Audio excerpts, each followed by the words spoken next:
छत्तीसगढ़ की भारतीय जनता पार्टी की विष्णुदेव सरकार पूरे छत्तीसगढ़ में धान खरीदी केंद्रों पर व्यापक अनियमितताएं हुई है।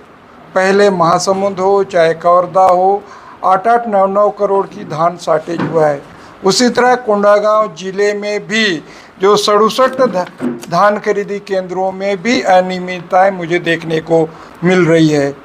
अभी लेटेस्ट जो घटना घटी है, मुलमुला धान खरीदी केंद्र में 4,936 कुंटल फर्जी खरीदी हुई है, जिसमें 1,53,02,127 रुपये का गबन हुआ है। जिला प्रशासन द्वारा धान खरीदी प्रभारी, समिति प्रबंधक, कंप्यूटर ऑपरेटर साथ साथ अन्य लोगों को नोटिस जारी किया है।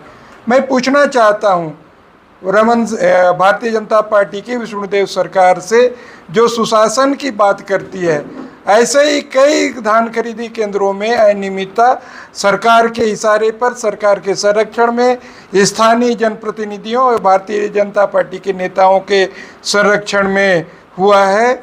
मैं सरकार से और प्रशासन से मांग करता हूं, जो 67 जो धान खरीदी केंद्र हैं जो हमारे जिले के, उन पर व्यापक जांच कर दोषियों के ऊपर कड़ी से कड़ी कार्रवाई हो, क्योंकि अभी मानसून पहुंच गया है। अभी तक जो हमारे जिले के जो धान खरीदी केंद्र हैं उनमें अभी भी 1,08,471 कुंटल का उठाव शेष है।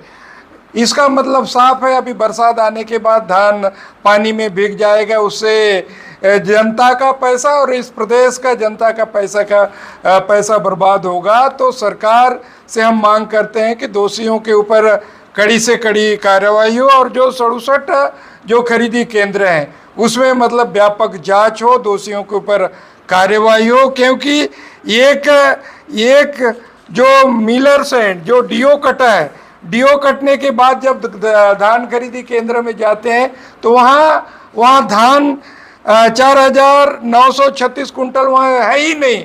तो इससे प्रशासन जाग गया और फिर आनन फानन में प्रशासन ने नोटिस जारी किया है।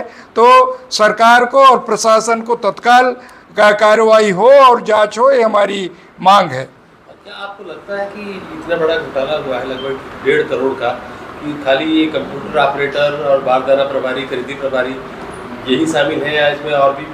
मैंने पहले ही कहा, स्पष्ट कहा है कि बड़े बड़े नेताओं का इसमें हाथ है।